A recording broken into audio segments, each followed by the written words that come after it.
Welcome to our Providence Academy Podcast. My name is Chelsea Abbott, and I am the head of our Grammar campus.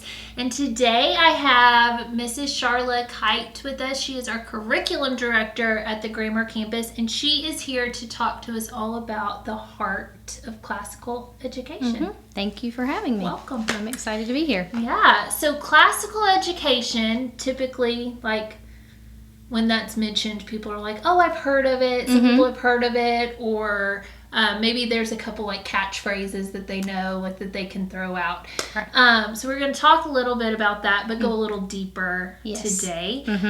So why don't you start us off by just giving us like a brief overview, history. What is classical education? Yeah, so like you say, a lot of times there are some things that we kind of all know with words we've heard, like the trivium, for example. And also, too, if I just want to say, if you're starting out on learning what classical education is, that's okay. Some of us, I think we talk about this a lot. It's a journey, and so you're always growing and learning more. So maybe you are thinking about classically educating your children, or maybe you have a kindergartner just starting out.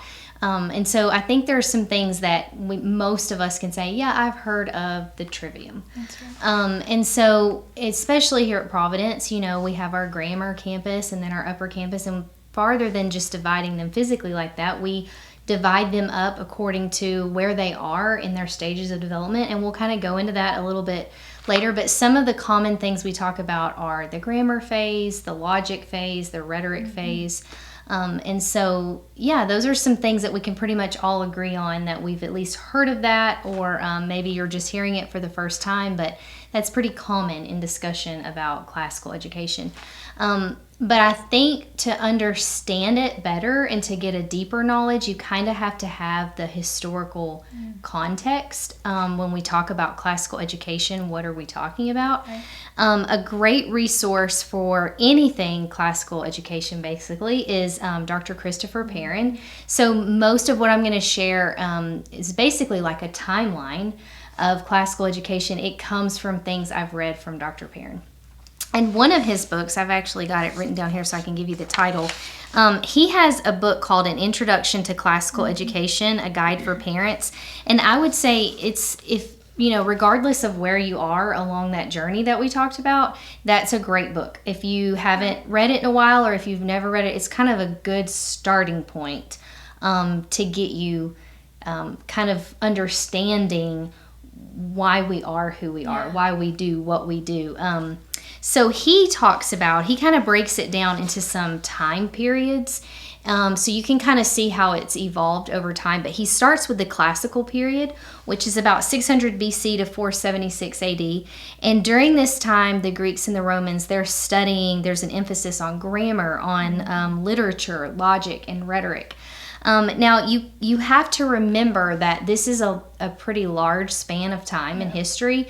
So we're talking about two civilizations, but you see some common themes. So there are variations, but these are some major common themes that you see. They, of course, didn't call it a classical education. It was just education.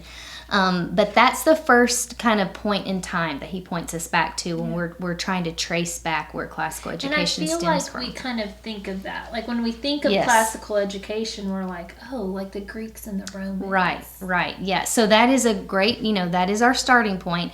But really where we start to see more form is in the medieval ages. So around 500 to 1460 AD, what they do is they basically develop a curriculum based on what the Greeks and the Romans did. So again, there's going to be variation just because, you have to consider the time period that we're talking about and the way society was during the Middle Ages.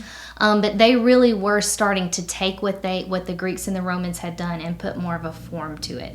In their educational model. Now, after that, we get to 1700 to 1789 BC.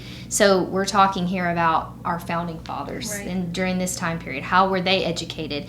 This was the Enlightenment period, and so they were classically educated. You see a lot of the Latin, that kind of thing. Now, they did get a little bit away from the authority of God's word during that time, but there was still a heavy, you see elements of the trivium very heavily during that time. And so they also, you see elements of the quadrivium. And so we're going to we're going to come back to that in just a second. But so during that time, we see a little bit of change, but for the most part, we're seeing that that's still the way they were educated. And then after that, we talk about the modern era. So basically, starting around 1800 to where we are today, you start to see names like Horace Mann, John Dewey. And so if you are, maybe if your background is in education, you've probably heard of these names.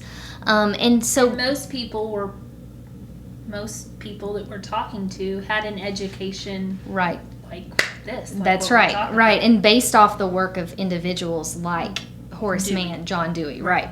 And so this is what we call progressive education.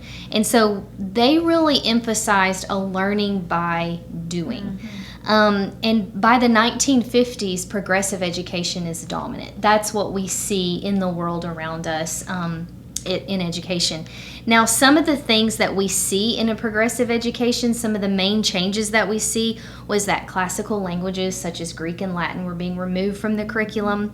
We start to see a whole language approach to reading rather than a phonetic approach to reading. Right. You and I could talk about all this day. all day long. Yes. I won't go down that rabbit hole, but that's we start to see that. We also start to see in math, we get away from drill and repetition and memorization. It almost to the fact where memorization is bad. Right. It has a negative connotation. So that's what we start to see in progressive education. Now, that's not to say that we don't want to have any learning by doing or any hands-on. Right. I don't want to say that. But that approach completely changed, took over, right? And that was the dominant approach. Right. So that kind of gives you a timeline and kind of sets the tone for where we're going to go next, and kind of so you can kind of get an idea of the atmosphere, the educational atmosphere of the time. So then about, I want to say too, before I go on, that Dr. Perrin, he has a great summation of classical education. He says that classical education is the authoritative, traditional, and enduring form of education. It was begun by the Greeks and Romans, it was developed through history, and it's now being renewed and recovered in the 21st century. And so... And we see that. Right. Like lately especially, I feel like... there's more private schools popping up, especially classical schools. We even see that with like charter schools, popping up, and doing that, and it makes you wonder like why. And I think it's because they're starting to see that what we've been doing in this with our progressive education model is failing. And sometimes I think as parents, I know certainly that when our family came to Providence that, a lot of people are not aware of, a classical school, a university model school. Right. So when you're telling people about it, they have a lot of questions. Yes. And so they might think this is new. That classical education is this new thing that you're doing. When in fact it's very right. old. It's just that it's not been what's been the dominant thing for the last several decades. Well, and like you said before, just like memorization, like it became where there were there was negative connotation to like the things that work. And sometimes people will say, "Oh, that's kind of old school," the way you do it, and and it is very, technically very, very old school. But yes, so it's just renewing of something that's been there. It's just kind of been dormant for a while, and it's just being renewed and recovered. So one thing that you've talked about, and that I feel like when we say like, what is classical education? We hear the trivium. That's something that people, that sticks out, especially if they've done even just a little bit of research. Like that's one thing that pops up. But you also talked about the quadrivium. Right. So will you kind of talk about those things? Yeah. So thinking back to where we were in our timeline, so in the 1950s, around those years, progressive education was dominant. That's what everyone was seeing around them. And a lady named Dorothy Sayers gave a speech at Oxford University, and it was called The Lost Tools of Learning. And so basically she just said, I'm not a teacher. I don't know that anyone will really care what I have to say, so I'm just going to say it. And so she put it out there that she felt like we really need to return to a medieval syllabus. So she was really talking about, how we said during the medieval era that they were going back and putting a curriculum and a form to what the Greeks and the Romans had already been doing. And so she says that medieval syllabus consists of two parts, a trivium and a quadrivium. So in the trivium, we've got grammar, logic, and rhetoric. And then in the quadrivium, we've got arithmetic, geometry, music, and astronomy. Now, for the purposes of her speech, she focused on the trivium. And she was the one that really came along and took the stages of a child's development and lined them up to the trivium. So it can kind of be confusing because we are saying that grammar, logic, and rhetoric are stages where a child develops, but it can also be, it can be pedagogy, it can be a lot of different things. It can be how you teach something, how you assess a child on something. So she just took those words and lined them up, and they do line up, and we see that, and we capitalize on how we're teaching something at each level according to a child's development. Now, she didn't, for purposes of her speech, really focus on the quadrivium. And so we have to be careful that we're not neglecting that. So this is where our math and our sciences and our music, that all comes there. So we need to make sure that, just because she didn't focus on that, that we're not neglecting that. We have to take both parts because she was saying, the medieval syllabus is what we need to go back to, and it is these two parts, right? She just mainly focused on the trivium for what she was talking about. And like I said, she proposed that those stages of the trivium go right along with child development. So in the grammar phase, they love knowledge just for knowledge's sake. They just want to memorize things just because they like to know things. They don't necessarily always have to know the why. So this is, we are giving them, I can think especially at the grammar, at our grammar campus. In science, they're taking on some pretty difficult material, but they're just getting a very, surface level. They're taking it in because later on, they're going to come back to that information, and then that knowledge is there. But when they get to the next phase, the logic phase, they figure out the why of what they're doing. And I like how you say, like, the grammar stage, you're placing that peg. That's right. It's all a peg, and then we're going to come back later and we're going to hang knowledge on that peg. That's right. And even, it's funny because even in modern research today, they talk about that the way to really learn something is to be able to assimilate that information and make connections. So while they don't really know that they're affirming classical education, they really are, because they're helping you to make, you could even think of it as like little storage containers for all this information. You're setting up that container, and then later on you're going to have a place, I remember that box. It's labeled this. I'm going to put this information in that box. And not only that, but that repetition. Right.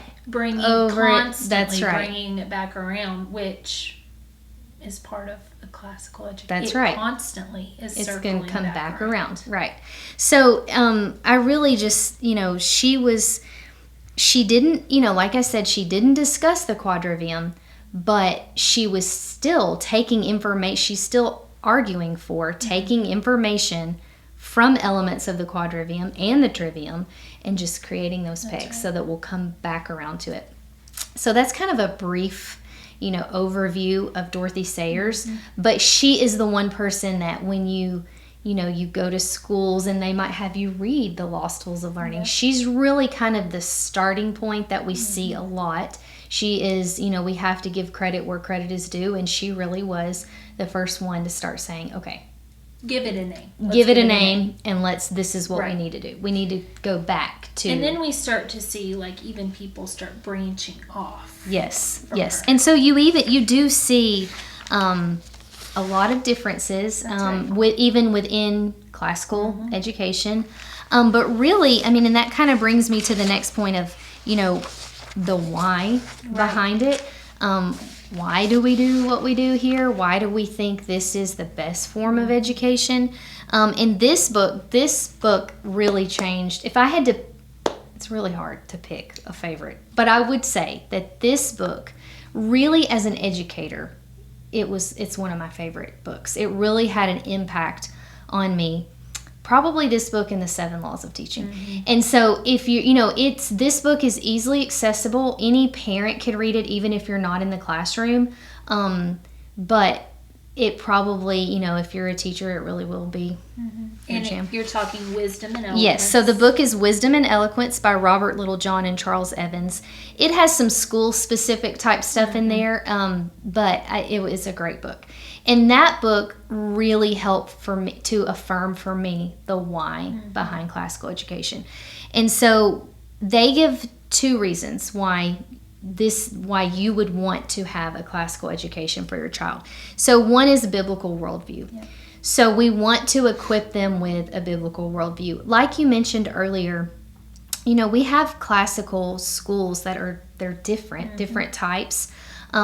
But we at Providence, we believe that, all truth is God's truth, and we're a classical Christian school. Right. And so for me, I feel like that is the proper way to view, everything. Well, and there's argument to, can you be classical? Right. Truly classical without being Christian. Right. True. So this is the why. This is what Littlejohn and Evans say, is that number 1, because our goal is to equip students with a biblical worldview.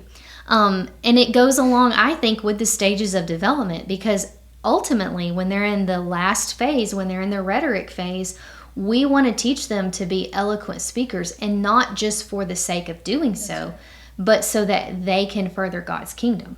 They know the truth, the knowledge is there, and then they can properly defend the truth. And so anyway, you want a biblical worldview for a couple of reasons. Number 1 is that we want to combat dualism. And when they talk about dualism, what they're talking about is you don't want to raise this generation to think, okay, church is on Sunday, God is on Sunday. We act this way on Sunday. Sunday. And then I go to school on these days, and I do this on this day, and that they're separate. Right. We don't want that. It's all one, and we're all looking at everything every day of the week, all the time, through the lens of God's truth.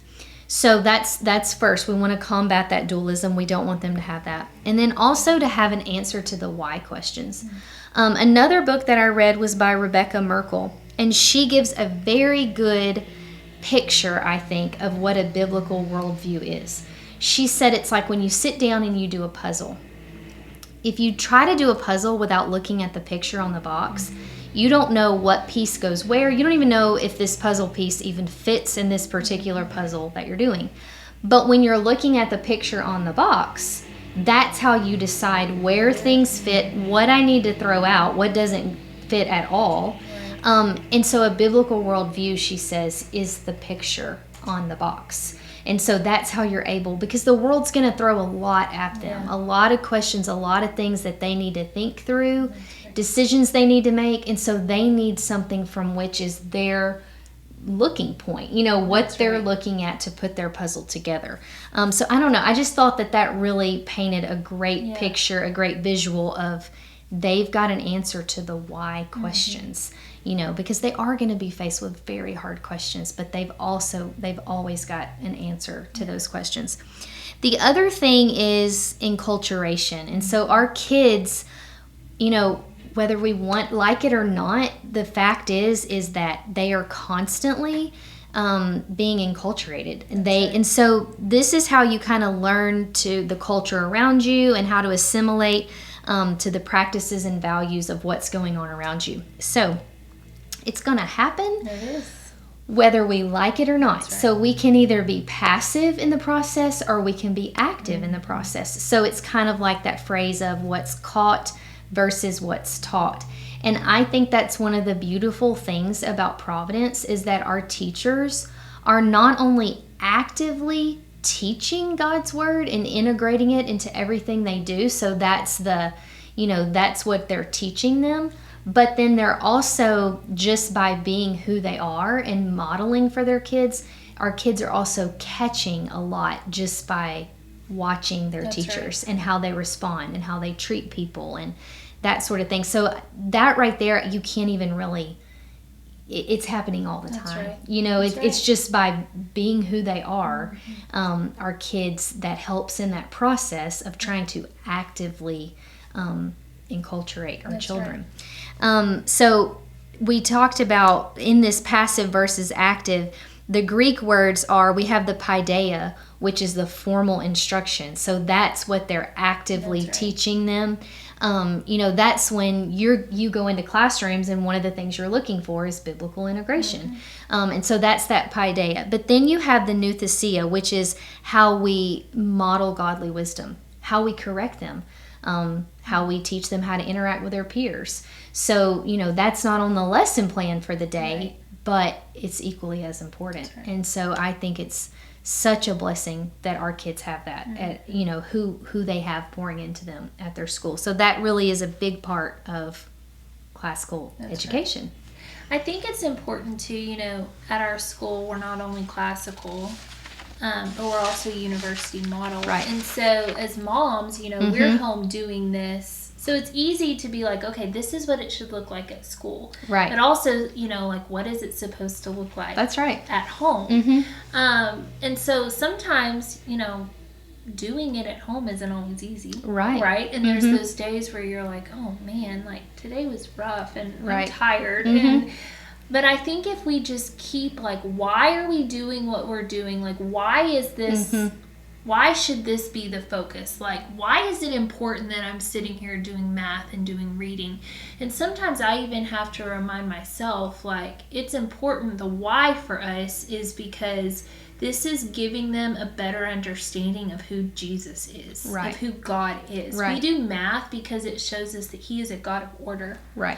There's always, He created all things. Right. And so there are always opportunities for us to use that to show them and give them a better glimpse and understanding of this is who Jesus is. That's right. I totally agree. And I think it's a two-way street, because I think that I have grown personally in my own walk with the Lord based on, how a Wednesday went, and how we responded, or I got the opportunity to see how my boys responded to something, and it, we can learn from our kids too.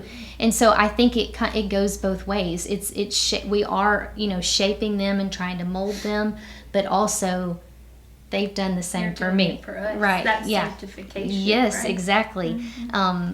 So it's, we always say this all the time. It's not easy every single day, but it's always worth it when you look at the big picture. And what an honor to be able to do that with them. Oh yeah, it is. And to experience those moments with them. So yeah, it's awesome. So we kind of got off on that a little bit, talking about all that, but it does lead into how can two schoos, or how can two families, we have all different kind of families that make up Providence, but we all ultimately have the same values, and we all the why, right? So that, and we talk about this a lot because we have a huge privilege. We visited a lot of classical schools. Right. And when we go, it's interesting because they're all classical, but rarely do they look exactly the same. And so we always leave man, they do this really, really well, but they were different in this area. Right. And so it's interesting to see, because sometimes I think there's a little bit of a misconception that classical looks just one way. specific way, and it all fits nice and tidy in this little box. And I think there's foundational things that have to be there. Right. But they can look different. Right. So that's one thing that they talk about in the same book, Wisdom and Eloquence. They compare a school to a living organism. So they break it down and say you've got the ethos, which is your heart, the heart of your school, and then you've got your skeleton, which is ultimately your curriculum. And so on the one hand, with your skeleton, you've got to be rigid in some places. There's got to be some things that these are absolutes for us, and this is how we do things here. But then you've also, within that same skeleton, got to be flexible at some points. And then the heart, though, it's, you can have the curriculum, you can have the skeleton, but if you don't have the heart, it's just bones. Yeah. So you have to have both. And just the same as you and I are sitting here and both created in God's image, but we both look different. We're both different people. And so that they compare this to the same thing. Right. Now, if you have the ethos, you have the heart of the school, but you don't have the skeleton, well, then you still don't have a complete organism. Right. You have to have both working together. And again, being rigid in some places where we say, this is something that we can't, this is not negotiable. We cannot compromise on this. But then you have some where you say, that's more of a heart. That's less of a skeleton issue. That's more of a heart. So this is more about, these are things like traditions and, things that are just special to Providence. Yes, that are just, special to Providence. But they don't make us any more or less classical. You've got to have the same. You've got to have them both. The other thing that, when we talk about how do we do this at school, how are we classical, is that we want to have integrated learning. So we don't want silos, of subjects. We want to show that all things are related through the Word of God, like through God's truth. And so it's not, our learning is very integrated, and it goes back to even what I was talking about earlier with that assimilation going on. Making connections is how that solidifies for you in your mind. Mm-hmm. And so when they get older and they're going back to those pegs and they're hanging things on there, that integration really is important, because now we're seeing like, oh, I remember how we talked about this in this class. Or, sometimes my boys have even come, in fact, this year, my oldest, he's an 8th grader, and he was like, it was really cool today how I went to history and then I went over to English, and we were talking about the exact same thing. We were in the exact same place in the Bible today, and it was really cool to see that. And so we do that. We do a really good job of that here, I think, at Providence. Well, and it makes sense, right? Like, we can better understand the hiding place. We can better understand literature when we understand the historical significance.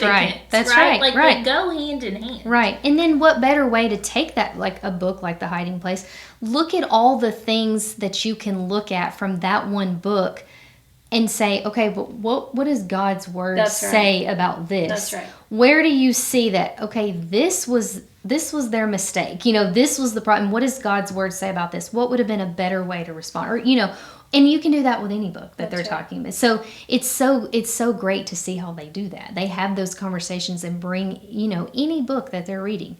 Charlie and the Chocolate Factory. Yeah. They do that in 6th grade, and they bring it back to the fruits of the Spirit. They take So it's just to see that anything we're doing, we can look at it through the lens of God's word. And so that's part of the how are we classical? How are we doing that here at Providence? And then again, just active enculturation. We're purposeful about who these people are, who, they're all uniquely created in God's image.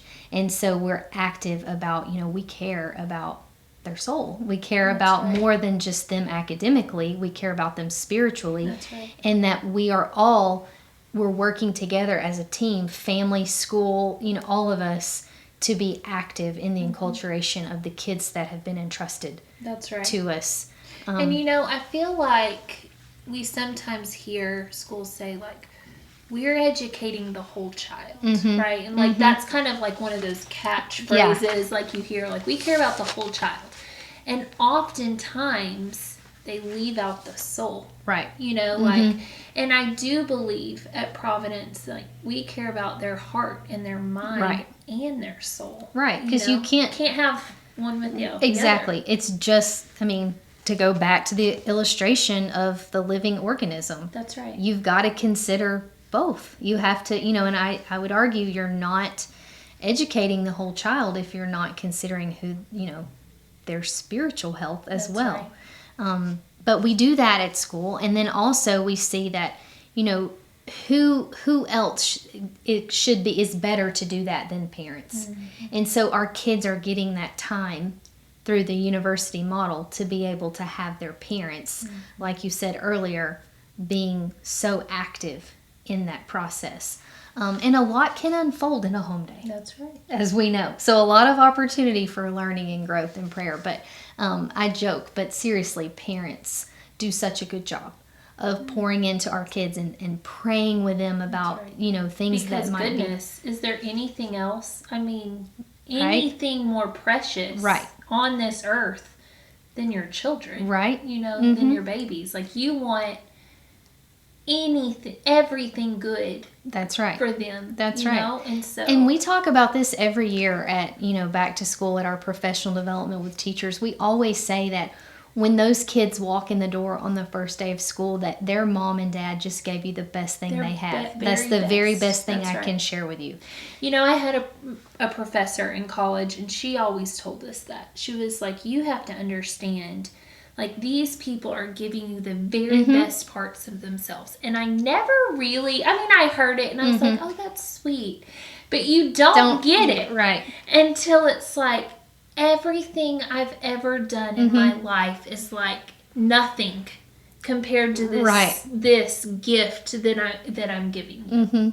That's why it's hard on, you know, the first day of school in kindergarten when we have the boohoo breakfast this year, because you're really like, this is the best thing I have to give you. Like, so you know, we say all that to say, though, you know, it's such an important partnership. That's right. And it's so special, and it really is such a huge responsibility, of course, for the parents, but also as teachers, as educators.